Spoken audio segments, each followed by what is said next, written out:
primera, el contexto de esta muestra que organiza la Sala Proceso y que nos convoca a una reflexión sobre imagen, memoria y archivo fotográfico. Y el otro, el contexto de Formas del Humano, un espacio de la Universidad de Cuenca, de la Facultad de Filosofía, donde regularmente nos convocamos y planteamos algunas reflexiones sobre los más diversos tipos de temas, los más diversos asuntos, en el ánimo de poder conectarnos con cuestiones de lo humano, que es un poco el sentido de este tipo de encuentros. Entonces va a ser una velada de intro muy interesante, en un contexto muy interesante también para pensar, reflexionar y discutir sobre temas que nos convocan. Entonces, para comenzar este espacio, va a intervenir Juan Pablo Ordóñez, director de la Sala Proceso, quien va a darnos la bienvenida para comenzar con este encuentro.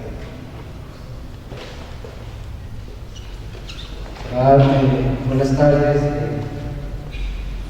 Quería comentarles un poco de lo que es la Sala Procesos. Es una sala que cumple 10 años justamente en estas fechas y que siempre ha sido de interés de este proyecto de la Casa de la Cultura mantener un espacio de oferta de arte contemporáneo permanente en la ciudad, uno que esté más allá de las binarias. Esta exposición con la que orgullosamente se reabre esta sala, bueno, creo que tiene mucho que contar y debatir a través de las imágenes de lo que sucede aquí en la ciudad. Es un pretexto para hablar de lo local, de nuestro entorno, y también el interés de este proyecto de la Sala Procesos es tender estos vínculos interinstitucionales, tener un soporte, un apoyo también desde lo académico, y vimos con Israel que era lo más conveniente hacer estas alianzas para seguir debatiendo esos temas desde la calidad que nos ofrece Formas del Humano. Entonces, bienvenidos todos. Ahora vamos a tener una pequeña experiencia desde el otro lado, desde estar atrás de la cámara, que Ila va a presentar. Ila Coronel es un artista emergente, un fotógrafo con una mirada que ustedes ya se podrán dar cuenta. Sus imágenes nos van a contar mucho más tal vez de lo que vamos a poder conversar sobre el trabajo, lo que ha sido levantar esta muestra de color de cielo. El trabajo de Ila está mucho más allá del tema del retrato o del encuentro con los diferentes personajes que van a ver aquí. Su trabajo se está desplegando hacia otras técnicas de la fotografía, hacia otras inquietudes, pero en esta vez en la Sala Procesos veo pertinente tener esta muestra, esta selección de fotos sobre un tema que toda esta noche se va a debatir. Entonces damos la bienvenida a Ila Coronel.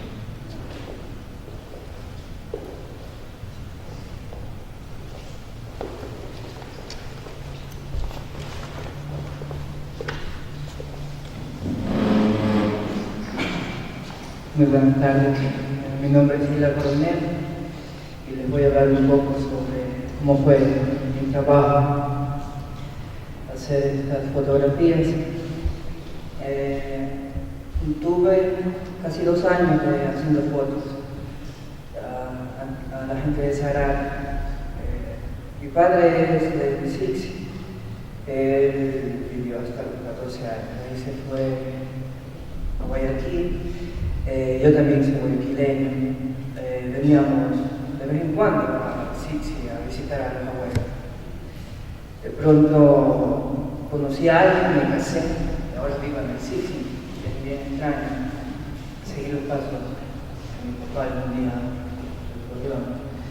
Y bueno, él nos contaba bastante, no historia, porque no hay mucho de Sarara, hay pequeñas cosas, pero nos contaba de que a ellos les decían los jacarmucos, sabían venir con sus abrigos rosados, o sus medias verdes. Y eso le llamaba bastante la atención, pero jamás se pudo hacer nada. Ahora yo retomé este trabajo porque, no sé, se lo debo a mi padre, a la gente de Sixi. Ahora yo vivo, entonces mis hijos también viven ahí. Creo que tengo que, no sé, mi obligación, mi derecho como ciudadanos, aportar también a la sociedad. Entonces, comenzamos a hacer esto. Esto me llevó casi 2 años. Yo quise hacer retratos fuertes, el medio ambiente, no me quise ir mucho a la intimidad. Lo que pasa es que ellos tuvieron hace tiempo un pequeño problema. A mí me contaron gente de ahí de Cerar que había venido un periodista a hacerles también un reportaje y que habían dicho que ellos se casan entre primos, etc. Entonces ellos quedaron bien lastimados. Entonces cuando yo fui a hacer, tenía mucho miedo, porque bueno, mi acento y no me conocen, era muy difícil. Gracias a Dios, hablando por mis abuelos, conocí, entonces comenzaba a hablar historia. Entonces ellos me permitieron poco a poco, ¿no? Porque es muy difícil ir a molestarles a ellos, ir con la cámara, no se asusta cualquiera, hasta uno mismo le asusta. Entonces me abrieron las puertas, y yo creo que toda la gente se portó muy bien. Nadie me dijo no, nadie me dijo groserías, todos fueron amables. Ir allá es algo extraño, porque mientras vamos más subiendo, te vas encontrando con gente súper. No sé, están caballos, están vacas, están en la tierra. Te encuentras por ahí a un rubio, a una rubia, y es algo que te llama mucho la atención. Entonces yo quise hacer esta exposición para ellos, ¿no? Y me han escrito gente de Ceará, están muy contentos de ver este trabajo. Yo me siento muy contento, muy emocionado. Espero que se pueda hacer muchas cosas más sobre de dónde son ellos, ¿no? Hay hipótesis que son españoles, por lo de Brito, allá hay bastante apellido Brito y Zúñiga. También dicen que son colombianos, pero no se sabe, no hay papel, no hay documento que se pueda decir, bueno, vienen de España, vienen de otro país. La mayoría de la gente se dice, ellos mismos saben decir que son alemanes, porque saben venir chicas alemanas allá al Sixi a trabajar, vienen una vez al año, hacen algo, no recuerdo ahorita. Entonces, ellas se ven reflejadas, las chicas alemanas se ven, se asombran, ¿no? Porque es algo fuera de lo común. Entonces en esta exposición yo quise hacer unos retratos sencillos, no usé mucha técnica, me dediqué solo a los colores técnicos, puse una pequeña luz. Yo hice otra exposición que le hice en Guayaquil sobre las tejedoras del Cantón Huelva, que era el Sixi. Esa hice con más luz natural, pero en esta sí me quise enfocar con un pequeño reflector de luz que veía todos los detalles de ellos, los ojos, los cachetes, el cabello. Entonces, en la parte de acá pueden ver que es el entorno. No me fui mucho a la intimidad, pensé que no era el momento de mostrar la intimidad de ellos, solo quería el entorno, los rostros, y bueno, creo que han tenido mucha acogida. Así es. Bueno, yo desarrollé un proceso, pero cuando yo hago fotografías, yo trato de conectarme con ellos.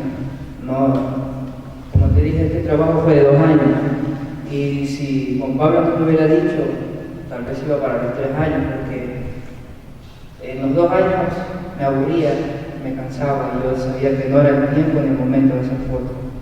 Tú lo sientes, no es solo ir a la fotografía de él, es la conexión, también lo que tu corazón te dice. Es algo extraño, porque siempre en estas exposiciones termino yo siendo amigo de desconocidos, y me voy a enseñar siempre a hacer estas exposiciones porque tengo demasiada gente que conocer, y ahora nos tomamos una taza de café, hoy llevamos el cuy, y no sé, o sea, ellos están contentos porque de repente alguien se te acerca y te dice gracias por esto, nos has sacado tan bonito, en su forma de decir. Yo lo veo que es una conexión entre el fotógrafo y la persona. Si no hay eso, tendrías que hacer algo a la fuerza, y yo no trabajo así. Es por eso que yo me demoré mucho tiempo, 2 años. De repente ya me aburría y ahí paraba. No podía yo acceder. Y la última foto fue esa, porque nos faltaba un retrato. Y ya no podía más. O sea, yo digo, no, ya. Si voy a hacer algo, va a salir muy forzado. Entonces aquí hay fotos de ella, que se llama Gisela. Ahí está, la primera foto es hace 2 años que la hice ahí. Entonces, solo pude hacer unas 100 fotos recién, hace un mes. No me gustó para nada, no lo sentí. Claro, conversamos y fue estupendo. Comimos, tomamos café, fuimos a sacar capulís. Y la única foto que puedo hacer es esa. De ahí ya no puedes hacer más. Si ya tu corazón ya no te da, porque va a salir una muestra forzada. Yo creo que el espectador se puede dar cuenta cuando algo es demasiado saturado, demasiado forzado. Siempre hay que tener la conexión con el individuo, porque si no la tiene, la muestra no va a ser sincera.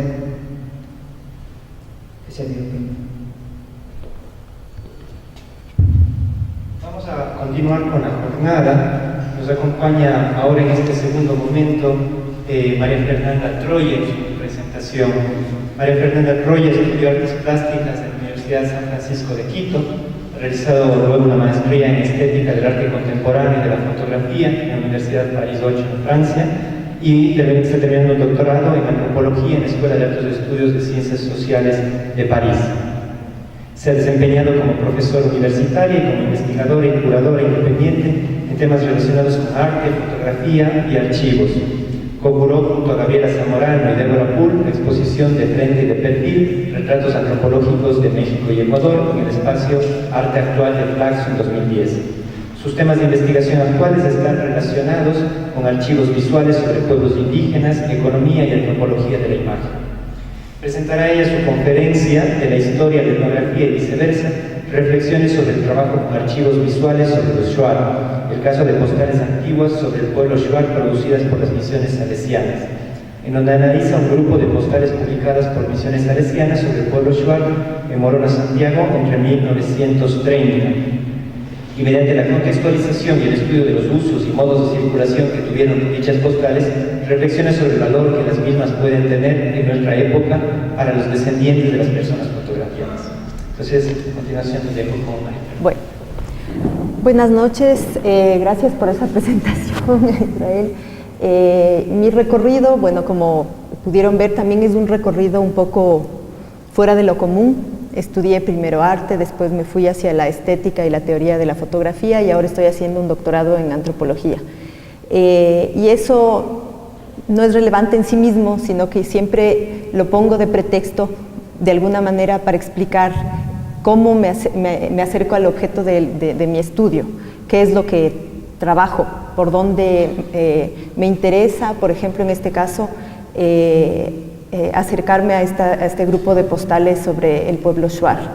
Lo que voy a presentar ahora es a la vez una reflexión sobre la metodología, que intento hacer un trabajo transdisciplinario, y por otro lado sobre un tema que, como bien dijo hace un rato Israel, se va a conectar también con el espacio en el que estamos y con la muestra de Ila que estamos mirando. Entonces, al final tal vez podríamos hacer una discusión sobre las dos cosas. No voy a tratar yo sobre la muestra, sino sobre el trabajo particular de investigación que estoy haciendo sobre las postales sobre los shuar. Bueno, entonces, para comenzar, el marco de esta investigación, bueno, es mi tesis doctoral.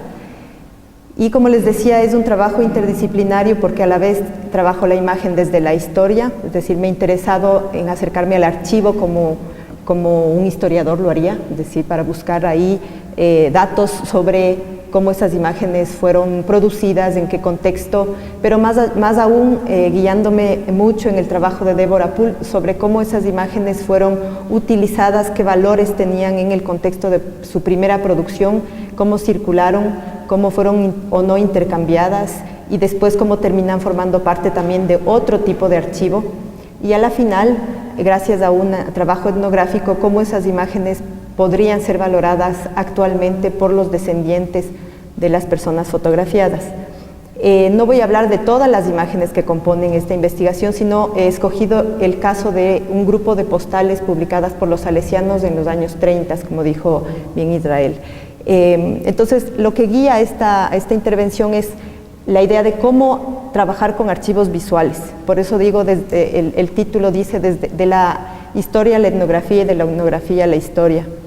El trabajo inicial se dio a través de, efectivamente, una búsqueda en archivos sobre fotografías sobre pueblos indígenas de la Amazonía ecuatoriana. Y es así como llegué a... Perdón, me voy a poner de lado para poder ver si se está proyectando lo que tiene que proyectarse. Llegué a un grupo de fotografías atribuidas a Paul Rivet, el famoso antropólogo francés que visitó el Ecuador como miembro de la segunda misión geodésica francesa entre 1901 y 1906. Este grupo de imágenes reposan en el Museo del Quai Branly en París. Son unas imágenes que representan personas de nacionalidad quichua del Napo. Entonces cuento esto porque es importante entender cómo en el contexto se inscriben las imágenes propiamente de las postales, ¿no? Entonces esta búsqueda en el archivo, ¿no es cierto?, llevó poco a poco a interrogarme, cosa que ha sido hecha por muchos autores, sobre justamente cómo en el interior mismo del archivo las imágenes van adquiriendo distintos usos de acuerdo a los discursos en los que se inscriben. Las imágenes de Paul Rivet fueron hechas como parte de estudios antropométricos que él realizó en el Ecuador, a pesar de que no publicó ningún estudio antropométrico específicamente sobre los quichuas. Sabemos que tomó medidas antropométricas de un grupo de indígenas que probablemente visitaron Quito, porque era muy común que vayan grupos de Napo runas como cargadores en esa época. Como resultado tenemos, por ejemplo, esta imagen, y aquí también interesa ver justamente cómo en el archivo la imagen está inscrita físicamente de una manera. La clasificación de la imagen, el hecho de que tenga ciertos códigos de colores, por ejemplo, que indican cómo fue utilizada. En algún momento estas imágenes fueron clasificadas dentro de una clasificación temática, pero inicialmente formaban parte de un montón de materiales que venían de la misión geodésica francesa. A raíz de eso, decidí hacer un trabajo etnográfico para presentar estas imágenes de Rivet a los descendientes probables de las personas fotografiadas. Esto se dio gracias a que Rivet, o la persona que tomó la foto, porque no está seguro que sea él el autor, anotó en la mayoría de los casos los nombres de las personas fotografiadas. Entonces, a partir de esto, justamente es como del archivo, digamos, del trabajo histórico, llegamos a la etnografía, puesto que, ya que hablamos de archivos y de memoria visual, yo me interrogo sobre el valor que tienen las imágenes más allá de su posible patrimonialización. El hecho de patrimonializar las cosas, de volverles parte del patrimonio y de declararlas como tales, no implica necesariamente que estas imágenes sean reinscritas en un circuito en el que la valoración se da justamente en términos más personales o de acuerdo a la memoria colectiva de los distintos grupos que están representados en dichas imágenes. Entonces, de esa inquietud nació la idea de hacer este trabajo etnográfico para tratar de medir a través de las respuestas de los posibles descendientes sus propias maneras de valorar estas imágenes. Y es así también como me fui preocupando por encontrar otros grupos de imágenes posibles a partir de los cuales trabajar. me interesaba también conocer y comparar, hacer un estudio comparado sobre la mirada que fuera de los circuitos artísticos, a través de la fotografía se podía tener sobre los pueblos indígenas a inicios del siglo XX. Y entonces, además de las misiones a carácter etnográfico, como la de Paul Rivet, tenemos muchísima producción visual en archivos fotográficos y fílmicos de misiones religiosas. Entonces empecé a trabajar con dos archivos de misiones religiosas, del archivo de los salesianos y de los josefinos, pero he trabajado básicamente con los archivos en Roma. ¿Por qué esto? Porque me interesaba saber cómo las imágenes, siguiendo otra vez un poco la guía del trabajo de Deborah Poole, cómo esas imágenes habían circulado físicamente, es decir, por ejemplo, las imágenes de los misioneros en su mayoría fueron producidas inicialmente para documentar su trabajo y fueron enviadas a Europa, no circularon en el Ecuador en su momento, ya que servían justamente como documentación para informar a los superiores de lo que se hacía en las misiones. Entonces hay toda una reflexión que es interesante hacerse sobre cuáles son las decisiones que hacen que esas imágenes sean catalogadas de una cierta manera, sean usadas de una cierta manera al salir fuera del país. Y eso se encuentra, obviamente, metiéndose a trabajar en el archivo en donde reposan actualmente, que es en este caso, por eso que he decidido trabajar con los archivos en el exterior. Creo que hay otra historia que se podría hacer de cómo archivos visuales de las mismas congregaciones han sido organizados en el Ecuador. En el caso de los salesianos sé que tienen un archivo importante de imágenes, pero los josefinos, la mayoría de las imágenes de la misión de Napo se perdió en un incendio en los años 40 en el Tena. Entonces es aún más importante el archivo que queda sobre esa misión en Roma. Sigo hablando un poco del contexto, ya vamos a llegar a las postales, y aquí lo que vemos es un álbum, porque además de documentar sobre lo que era el trabajo propiamente dicho de la misión, las distintas congregaciones religiosas se dedican alrededor de los años 20 y debido a una serie de políticas que emanan del Vaticano alrededor del tema de las misiones en el mundo, se dedican a un trabajo fuerte de propaganda católica. Y propaganda en el sentido de difundir lo que están haciendo, de ganar también adeptos, ganar vocaciones y también de procurarse fondos para las misiones. Y dentro de esto se enmarca primero, hacia 1925, una gran exposición misionera que se da en el Vaticano y que fue organizada directamente por el Papa Pío XI y de la cual emergen otra serie de exposiciones digamos que nacen bajo esta misma idea, como esta que fue una exposición de los salesianos sobre sus misiones que se dio en Turín en 1926.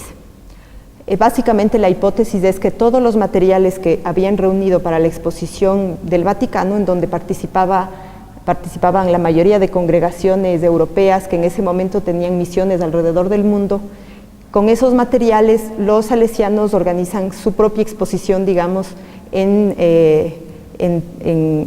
su sede, ¿no? Entonces me fui cuestionando básicamente cómo esas imágenes también funcionaban dentro de estos medios de circulación que eran las exposiciones, y estas exposiciones fueron realizadas bajo el modelo de las grandes exposiciones universales.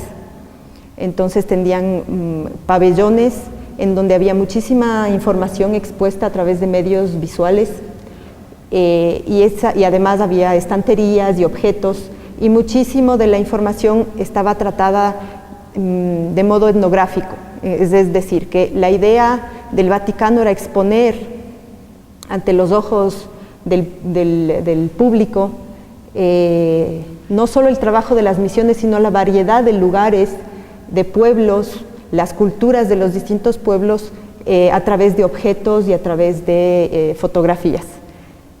Entonces, bueno, es interesante entender que las postales que vamos a mirar dentro de un momento se inscribían también en esa lógica en el mismo momento en el que se dan estas exposiciones misioneras, y para poder darse cuenta de que este tipo de imágenes circulaban, entre otras tantas, sobre el mismo tema, en un público que podría ser básicamente el público europeo de los fieles católicos, pero que también pretendía llegar a un público más general. Bueno, esta es una de las primeras imágenes que existen de los salesianos, desde el primer vicario Costa Magna, y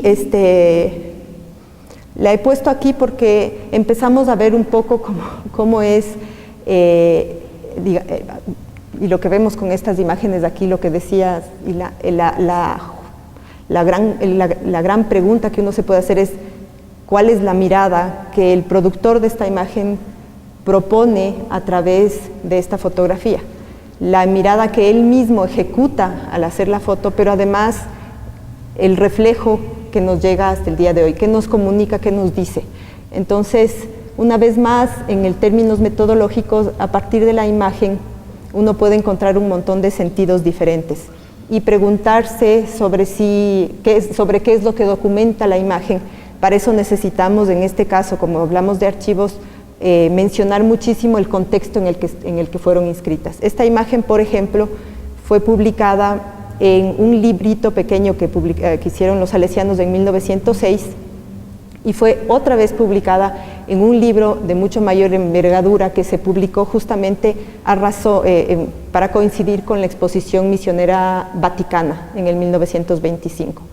Entonces, el contenido propiamente de la imagen, que podríamos pensarle como su valor de uso, lo que nos cuenta, a qué se refiere, qué es lo que documenta, va a ir también complementándose con otros valores de acuerdo a cómo es explotada y para qué fines.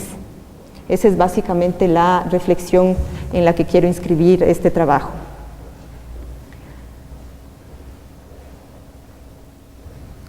En 1895-1896, la misión salesiana que se había instalado en Gualaquiza apenas un año antes, y que solamente tenía realmente el centro de Gualaquiza hasta 1917 más o menos, recibe la visita de un naturalista, un científico llamado Enrico Festa, que era zoólogo más que nada.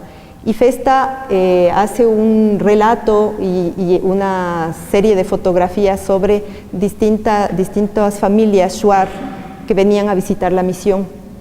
Y es así como tenemos este tipo de imágenes. Aquí vemos el capo, el jefe indígena, le llamaban capo, que era básicamente un jefe familiar de un grupo familiar, ¿no? Ramón Fua, que debe corresponder con el apellido Hua en realidad. Entonces, otra vez vemos aquí, he puesto esta imagen porque explica, digamos, ilustra de modo muy directo y muy claro cómo este tipo de fotografías, más allá de lo simbólico, más allá de declararlas patrimonio, puede funcionar como un documento historiográfico importante para los pueblos en la búsqueda de sus orígenes. Es decir, lo que para alguien puede ser importante en esta imagen es decir cómo se vestían en esa época, por qué están puestos frente a la imagen, la violencia que puede implicar el hecho de fotografiar esa alteridad, ¿no es cierto?, y de buscar el exotismo, etcétera. Todo lo que se puede hablar a partir de la idea de que el acto fotográfico en estas circunstancias está incluido en un sistema, como un dispositivo de poder, ¿no es cierto? Pero más allá de eso, lo que me doy cuenta a través de las etnografías es que a los shuar y a los quichua actuales lo que les interesa es conocer los nombres y las identidades personales de sus posibles abuelos y bisabuelos.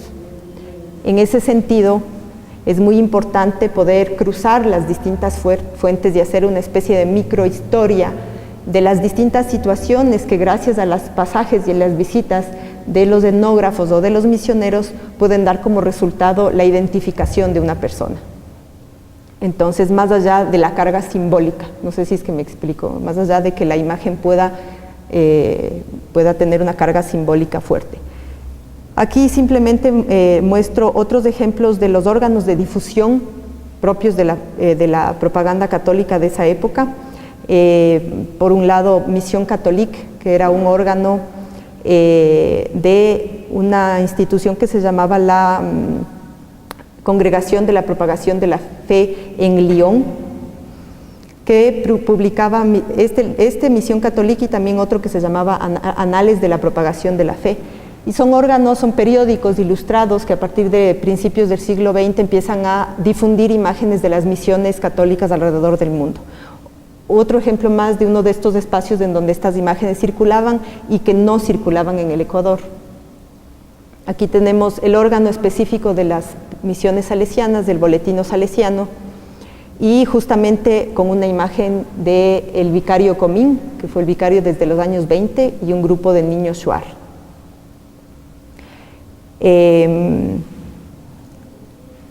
Luego tenemos que alrededor de los años 20, lo que he podido concluir de mi investigación es que hay justamente, por todo el contexto mundial al que ya hice mención del Papa Pío XI, de todo este tema de favorecer las misiones y de la propaganda, hay también unos cambios, por ejemplo, que son visibles en el tipo de publicaciones que se hacen y en el rol que cumple la fotografía dentro de esas publicaciones.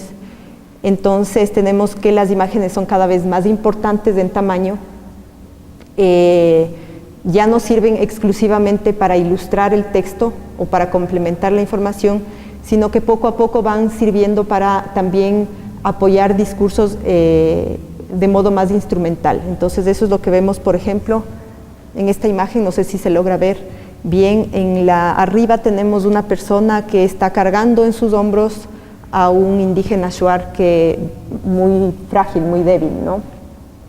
Y abajo tenemos dos misioneros que le están poniendo la mano sobre sus hombros en actitud de ayuda. Entonces el texto en este artículo, por ejemplo, está basado en una comparación implícita entre la vida Shuar, porque esta persona que estaba enferma había visitado a varios Huichin Shuar antes de tener que definitivamente ir a la misión a solicitar asistencia médica de parte de los misioneros. Y este hecho es tratado de tal manera que esa información es utilizada para comparar el mundo tradicional con el mundo de progreso y civilización que traen los misioneros a favor, obviamente, del segundo. Entonces vemos que hay un discurso mucho más fuerte que en los primeros momentos en donde las fotografías y los textos se limitaban básicamente a hacer una especie de crónica de lo que sucedía en las distintas misiones. En este momento hay dos personajes muy importantes en la historia de la misión que justamente están ligados a toda esta estrategia, que son el vicario Comín y por otro lado el padre Carlo Crespi, que entiendo que es muy conocido en Cuenca también por otras razones. Crespi fue enviado explícitamente desde Italia con la tarea de producir una documentación etnográfica y científica para la Exposición Vaticana. Entonces fue uno de los primeros en recorrer gran parte de lo que era el vicariato en ese momento, produciendo específicamente este tipo de documentación. Luego tenemos que saber también que la Iglesia en este momento favorece las posturas conocidas como las posturas de la Escuela de Viena, del padre Schmidt, que fue un sacerdote católico austríaco y etnólogo que postuló varias teorías, entre ellas la de un monoteísmo primigenio. Es decir, que la Iglesia estaba tratando, por un lado, de ocupar el escenario también del científico, con teorías serias que pudieran, por un lado, decir que la Iglesia no era retrógrada y por otro lado, decir que la Iglesia tenía posturas fuertes para contrarrestar la influencia, por ejemplo, del evolucionismo. Entonces es interesante ver que todo esto está ligado.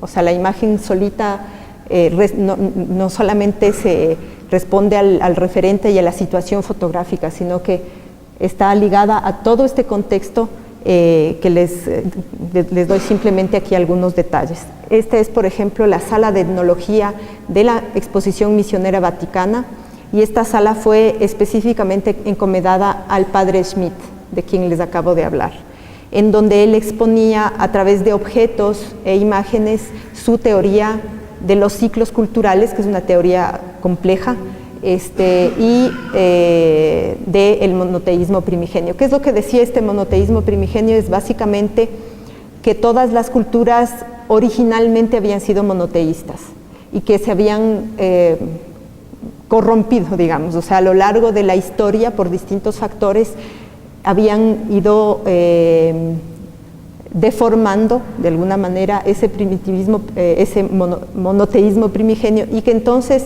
de alguna manera eso justificaba el rol de las misiones en el sentido en el que no solamente era para imponer una religión, sino para ayudar a cada uno de los pueblos a encontrarse a sí mismo en su religión original.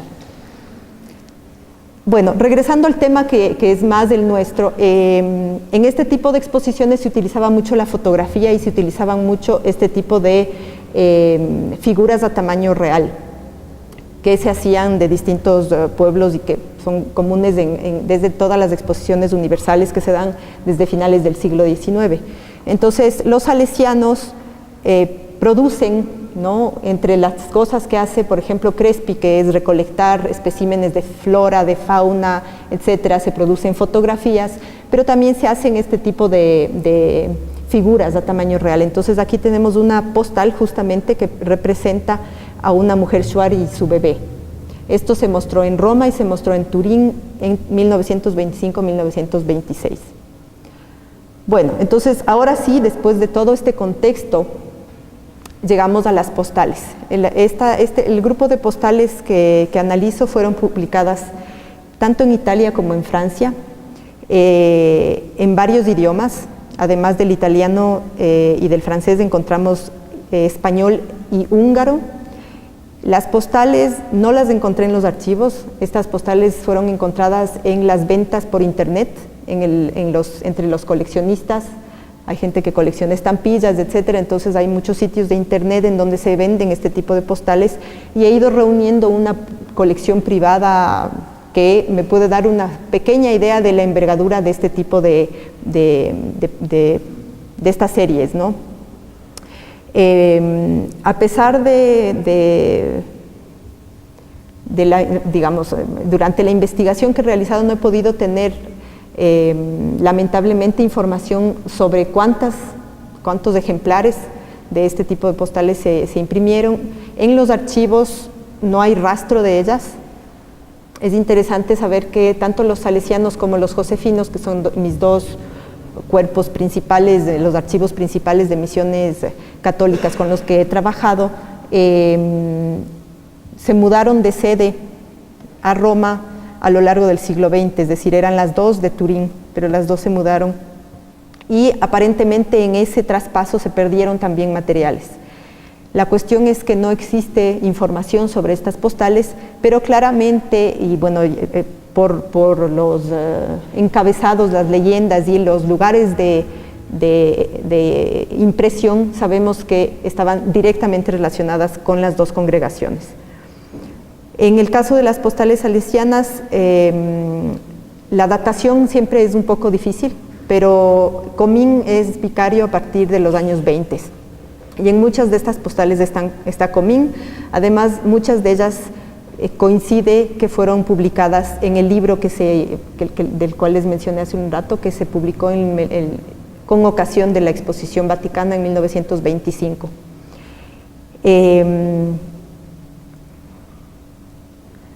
Por los números de serie de las postales podemos saber que cada serie incluía una decena de tarjetas, y hemos encontrado rastros entonces de 4 series publicadas en Italia. En Italia se publican 4 series en español, 4 series en italiano y una en húngaro. Sumando todo eso, los salesianos en Italia habrían publicado 90 diferentes postales, cada una por miles de ejemplares. Luego, en las que se publicaron por los salesianos en Francia, hemos encontrado 2 otras series, cada una de 10 postales también. Esto simplemente para tener una idea de la cantidad de postales y de cómo podía circular este tipo de imágenes. Hay que recordar algo que tal vez no es tan evidente, y es que en ese momento no había televisión, no había ningún otro medio, y que la fotografía en los medios impresos o de esta manera la fotografía como postal era uno de los medios visuales más importantes en la época.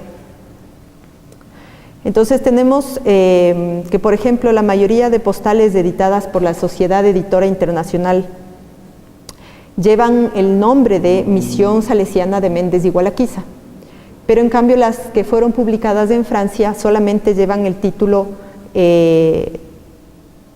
de Misiones Salesianas y abajo dice Ecuador. Ese es el caso de esta, ¿no?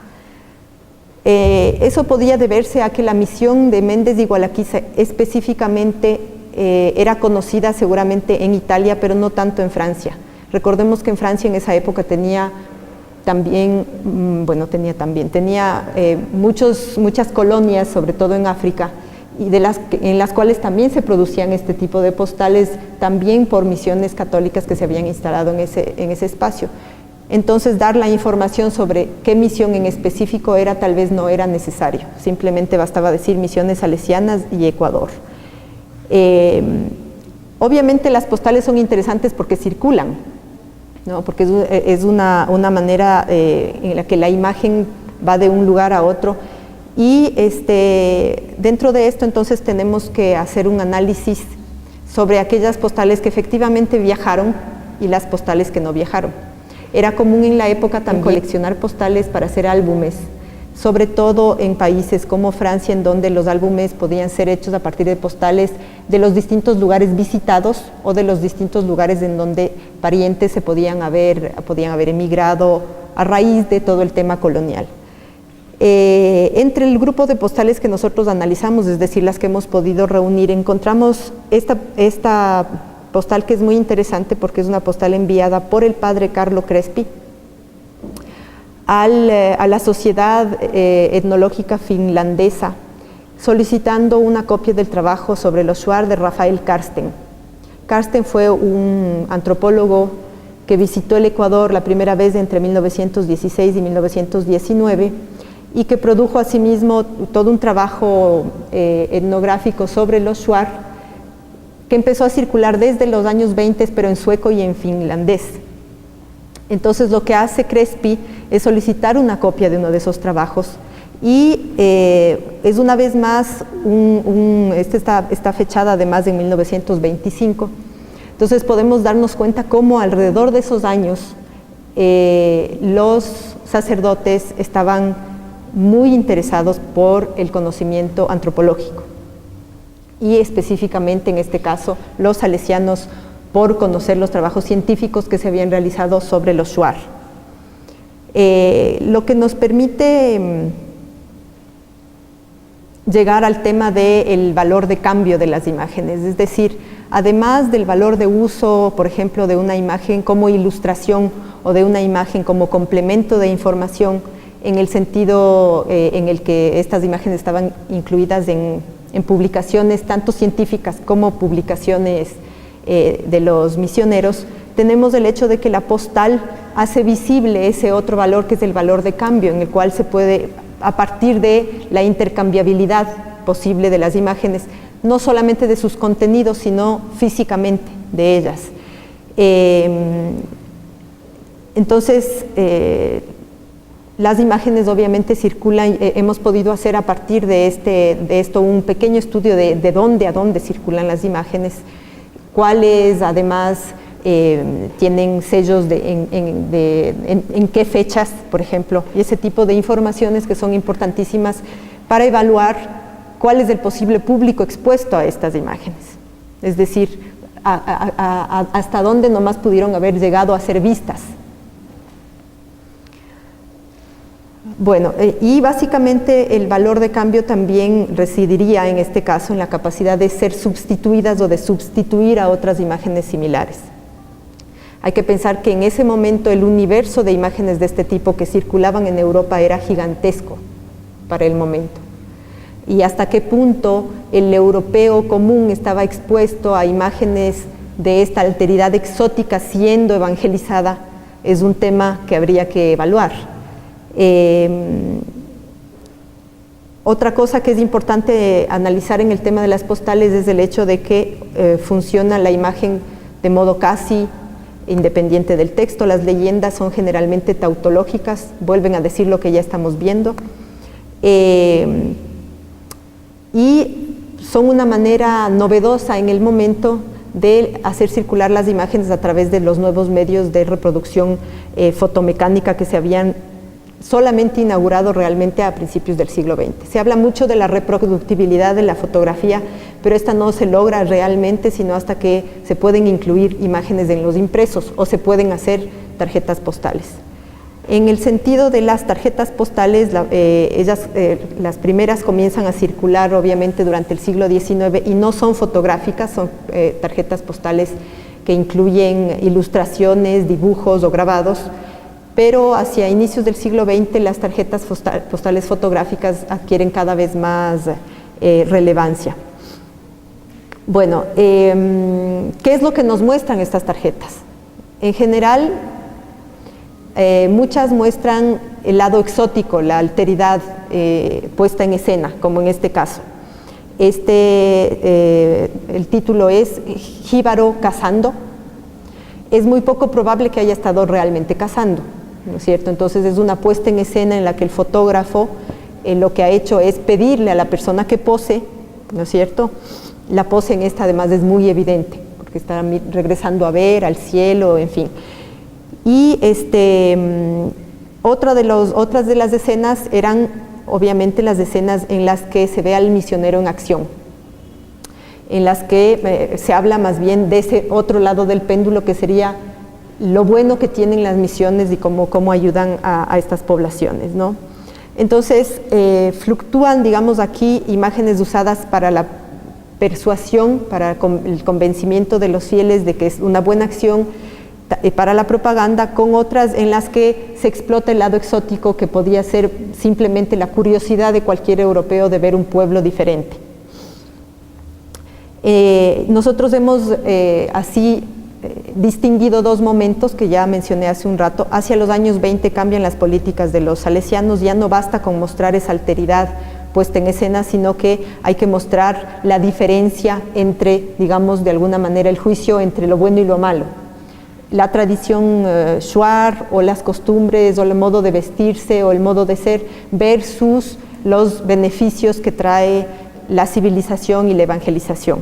Entonces, tanto en los textos como en las imágenes va a haber una instrumentalización de esas informaciones, tanto visuales como textuales. Entonces, bueno, vamos a ver. Esta es otra imagen y por esto llegamos otra vez al tema de la historia y de ahí vamos a pasar al de la etnografía y de ahí creo que ya vamos a terminar.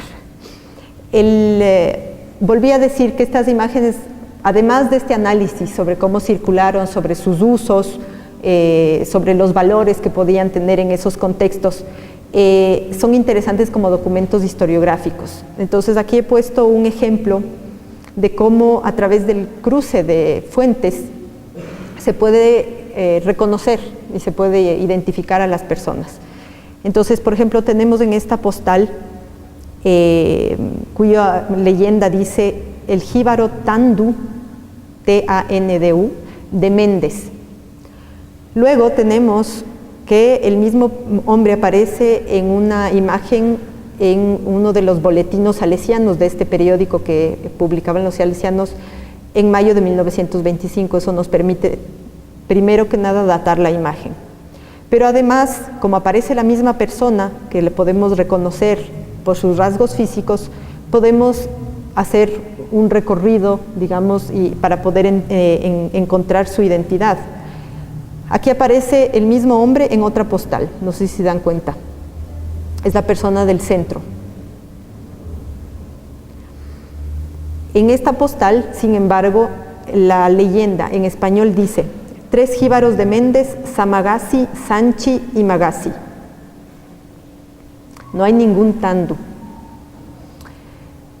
La misma imagen en el libro que publicaron los salesianos de 1925 dice también Samagasi, Sandu y Magasi. Entonces, me he puesto este ejemplo simplemente para darnos cuenta cómo, al comparar las informaciones visuales con las informaciones textuales, nos damos cuenta de, si es que solo tuviéramos los textos, no podríamos saber que estamos hablando de la misma persona a quien se le han atribuido 3 nombres diferentes. Más allá de saber cuál de esos nombres es el verdadero, sabemos que es la misma persona. Entonces, eso nos permite, a través de hacer un trabajo fino, casi de hormiga, de cruce de fuentes, porque la mayoría de los textos de los salesianos hasta los años 20 incluyen los nombres propios en anécdotas, en relatos específicos, circunstancias particulares, se puede efectivamente lograr reconocer o por lo menos identificar el lugar o en algunos casos incluso las personas que están representadas. Entonces, de ahí regresamos otra vez al tema de cómo estas imágenes pueden ser utilizadas dentro de un trabajo etnográfico actual, ya no solamente para tratar de evaluar de modo general cómo serían valoradas por las comunidades indígenas actuales, sino efectivamente para tratar de reconocer a las personas, que es básicamente lo que los indígenas les interesa, es decir, de la experiencia que hemos tenido, más allá de las cargas simbólicas y de todo lo que podamos hablar sobre las imágenes. Bueno, en esta última parte también quisiera hablar sobre otro aspecto que es importante del tema de las postales, y es que las postales en sí mismas también, dentro de su biografía social, digamos, tenemos el hecho de que pueden ser coleccionadas. Ya nos trasladamos desde el momento de su producción y primera circulación, de los usos y valores que tenía en ese contexto, hacia un presente en el cual estas postales han podido ser coleccionadas y gracias a eso están aquí. No se encuentran, como les digo, en los archivos y formaron parte de colecciones privadas y ahora circulan en el internet. Y eso nos ha permitido encontrar también otro tipo de informaciones por el cruce de las fuentes, ¿no? Esta postal que muestra yo les leo el título abajo traduciendo, es una postal publicada por las misiones salesianas en Francia, y dice: jefe indígena, su zanza sobre el pecho, rodeado de sus compañeros, de sus... Esta postal nos interpeló mucho. No es muy común que los misioneros asistan primero a este tipo de ceremonias de la fiesta de la zanza, y segundo, que haya una representación fotográfica creada alrededor de los años 20 sobre este evento. En todo caso, cuando nos pusimos a trabajar sobre los distintos corpus, encontramos que Karsten tenía publicada la misma imagen en muchas de las versiones de sus textos, que, como les digo, fueron publicados desde 1920. Y gracias a la visita que hicimos al archivo del National Board of Antiquities en Finlandia, en Helsinki, donde está el fondo de las fotografías de Karsten, pudimos comprobar que la autoridad de la imagen es de Karsten, a pesar de que los salesianos la publican como parte de sus postales misioneras, y sobre todo no citan la fuente. Este tipo de coincidencias, que les llamo yo, demuestran hasta qué punto la imagen circulaba, y la imagen podía ser leída y utilizada y valorada, e inclusive su sentido podía cambiar de acuerdo al contexto en el cual estaba siendo utilizada. ¿Qué es lo que podía haber atraído a los salesianos a publicar o a buscar publicar esta imagen? Porque seguramente tuvieron que buscarle a Karsten. Ya vimos que el padre Carlo Crespi escribió al Museo de Helsinki solicitando información sobre los textos de Karsten. Podían de la misma manera haber solicitado esta imagen para publicarla dentro de ese tipo de información no es certera, son solamente suposiciones, pero sí nos indica hasta qué punto estas imágenes circulaban en medios diferentes, en círculos diferentes. Es decir, el círculo científico y el círculo, en este caso de las misiones, no estaban tan alejados en el sentido en el que ciertos tipos de conocimiento que también pasaban a través de la imagen eran buscados por ambos. Y bueno, vamos ahora a un ejemplo de cómo he trabajado el tema etnográfico. Entonces, lo que decidí hacer es simplemente mostrar las imágenes en asambleas pequeñas, familiares, visitando a la gente en las comunidades de Hualaquiza, mostrando las imágenes, como les digo, de los distintos archivos investigados, ¿no? Tanto de misiones científicas como de misiones religiosas. Y aquí tenemos un ejemplo de un diálogo que se dio en ese marco, ¿no? Entonces, para los que no alcanzan a leer, o si se alcanza a leer, bueno, básicamente es interesante porque más allá de poder decir qué es lo que es propio de la cultura shuar con respecto a la imagen, que ese no es el tema que yo trato, lo que me interesa es saber cómo el visionar estas imágenes produce en estos espectadores todo un proceso de memoria que se liga con los relatos orales que ellos han escuchado sobre esas épocas vividas por sus abuelos. Y eso es algo que nos pasa a todos, no es propio necesariamente de las poblaciones indígenas. Es decir, los abuelos nos cuentan, ¿no es cierto?, de cómo era la vida en su época. Esas imágenes que vienen del relato oral, se forman imágenes de nuestro cerebro y esas imágenes quedan grabadas en la memoria. Estoy hablando de imágenes provenientes de la descripción textual, ¿no es cierto?, del relato oral. El momento en el que podemos mirar una imagen física como una fotografía, cuya fecha y cuya circunstancia coincide con las situaciones que nos han contado los abuelos, por decirlo de alguna manera, surge una especie de shock entre esta imagen física, visual, y la imagen creada por el relato oral. Sea la imagen va a producir en el espectador, en este caso nuestros interlocutores, va a desencadenar que cuenten la historia de esa época, es decir, es un medio a través del cual acercarse a la memoria de una época que no suele ser muy contada, porque no es de la memoria gloriosa de los pueblos el momento en el que llegan estas misiones modernas y que ocurre una transformación social definitiva de sus sociedades. Entonces sirve como desencadenante de relatos orales. Pero también hay toda una reflexión que hay que hacerse sobre cómo la imagen, como diría Roland Barthes, se impone. La imagen es violenta en el sentido en el que puede sustituir esas memorias que vienen dadas por el relato. Entonces, en el fondo, justamente lo que nos interesa es saber hasta qué punto la relación relato e imagen se pone en juego en la situación etnográfica del compartir imágenes, porque hay que también tomar en cuenta que obviamente tanto las respuestas de nuestros interlocutores como las preguntas, inquietudes y expectativas que tenemos como investigadores están delimitadas por la situación etnográfica, por lo que cada uno espera o proyecta o cómo cada uno quiere sacar provecho de la situación del trabajo etnográfico. Bueno, otra vez es una imagen de Enrico Festa, en este caso también son dos indígenas de la región de Hualaquiza, cuyos nombres Festa anotó. En el caso de este diálogo, lo que podemos decir es, bueno, estábamos mirando algunas imágenes y estábamos estableciendo un diálogo con un joven de unos 30 años de Hualaquiza y que está buscando la foto de su abuelo. Y no la encuentra y le hacemos caer en cuenta de alguna manera que es difícil imaginarse al abuelo de uno de niño, a menos que uno haya visto fotos de su abuelo de niño. Entonces hay todo un aprendizaje de la imagen, de la fotografía, digamos, una historia propiamente familiar a través de la fotografía Si uno no ha visto fotos de su abuelo niño, es imposible tal vez reconocerle a su abuelo niño en una foto, no sé si me explico. Entonces hay toda una serie de procesos que parecen que son transparentes y que son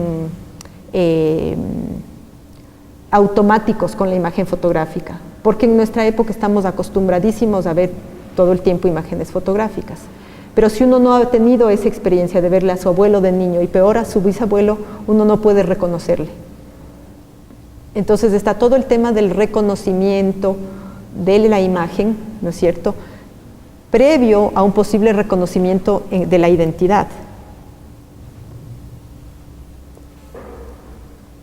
Otro ejemplo es el de la familia Timiás. Estamos entrevistándonos con una señora, que aquí le he puesto, bueno, el RS son sus siglas, y esta señora quiere también encontrar la foto de su abuela. Mira las fotos y ninguna foto le dice nada, a pesar de que hay apellidos, el apellido anotado que debería corresponder a su familia, Timiás. Al lado suyo, mientras hacemos esta conversación, al lado suyo está otra persona que está implicada más activamente en la búsqueda de los orígenes y le dice que su abuela efectivamente debería estar ahí, en esta foto.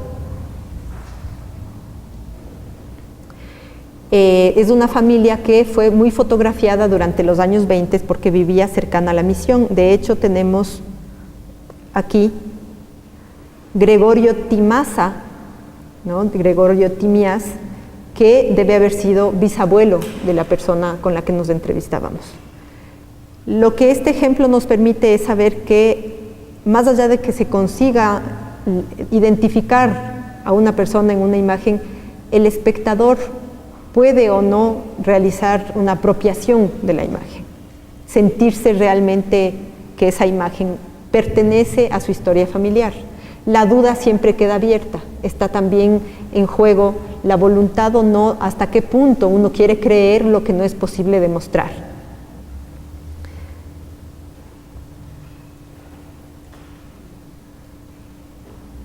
Entonces, en ese caso en particular, es el otro testigo de nuestra conversación que le asegura a ella que esa foto pertenece a su familia, mientras ella no tiene ningún punto de anclaje ni de referencia para apropiarse ella de la imagen.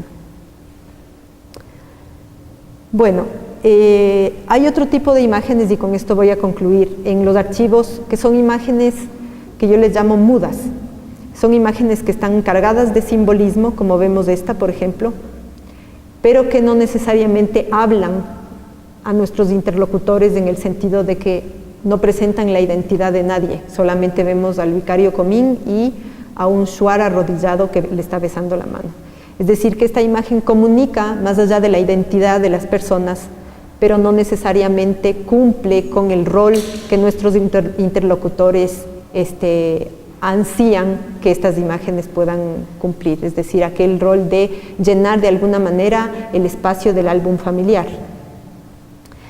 Bueno, espero con estas más que realmente una conferencia, yo lo que quería era presentar un poco el proceso, la metodología que he utilizado para mi investigación, cómo a partir del archivo se puede trabajar con una etnografía, cómo el archivo es a la vez documento para la historia, pero también es documento sobre la historia de la disciplina, que esa es otra de las cosas importantes, y sobre todo cómo es documento de la mirada que se ha tenido sobre los pueblos indígenas del Oriente. Ese es otro de los temas que trabajo, y que digamos que en ese sentido las situaciones fotográficas y las situaciones etnográficas del encuentro con la alteridad indígena amazónica, tanto por parte de los científicos como de los misioneros, de alguna manera se ve reflejada en la fotografía. Es decir, las fotografías pueden reflejar una tensión, pueden reflejar un estar cómodo o no estar cómodo con la distancia, lo que decíamos hace un rato, la distancia justa entre la cámara y entre quién fotografía y quién es fotografiado. Más allá de los discursos sobre alteridad y los imaginarios que cada uno de estos fotógrafos para la ocasión podía producir sobre los pueblos indígenas de la Amazonía. Y sobre todo poner también sobre el tapete la idea de que más allá de que estas imágenes tengan interés general por ser parte de la memoria visual de los pueblos indígenas, ¿qué es lo que les otorga valor a sus propios ojos? Es decir, el hecho de poder o no, por ejemplo, reconocer a las personas que están ahí fotografiadas, que tengan nombres propios y que no sigan siendo simplemente un shuar más o el ejemplo del tipo étnico que es lo que fueron tanto para misioneros como para científicos durante muchos años. El salir del anonimato es justamente el gesto que permitiría que dejen de funcionar en el imaginario étnico, así como en el imaginario exótico, y pasen a formar parte simplemente de la historia, como individuos y personas comunes y corrientes. Gracias.